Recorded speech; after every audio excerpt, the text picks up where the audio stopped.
শুরুতেই তোমাকে একটা কথা বলি, এই পৃথিবীর সকলের কাছে তুমি ভালো হওয়ার চেষ্টা করো না। তুমি চাইলেও এই পৃথিবীর সকলের কাছে ভালো হতে পারবে না। আজ পর্যন্ত কেউ তা পারেনি, আর তুমিও পারবে না। যদি সৎ হতে হয়, যদি ভালো হতেই হয়, তাহলে নিজের কাছে হও, নিজের পিতামাতার কাছে হও।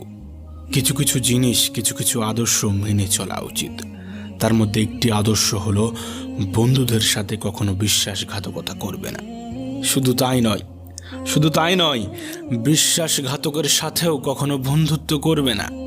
নিজের মধ্যে একটা জিনিস থাকা খুবই প্রয়োজন, খুবই জরুরি, আর তা হলো সৎ সাহস। যদি ভুলকে ভুল এবং ঠিককে ঠিক বলার সাহস তোমার মধ্যে না থাকে, তাহলে তোমার মধ্যে সৎ সাহস এবং ক্ষমতা কোনোটাই নেই। তোমার সাথে তোমার রবের সম্পর্ক সব থেকে বেশি গভীর হওয়া উচিত। এই পৃথিবীতে এমন একটা সম্পর্ক থাকা অত্যন্ত জরুরি,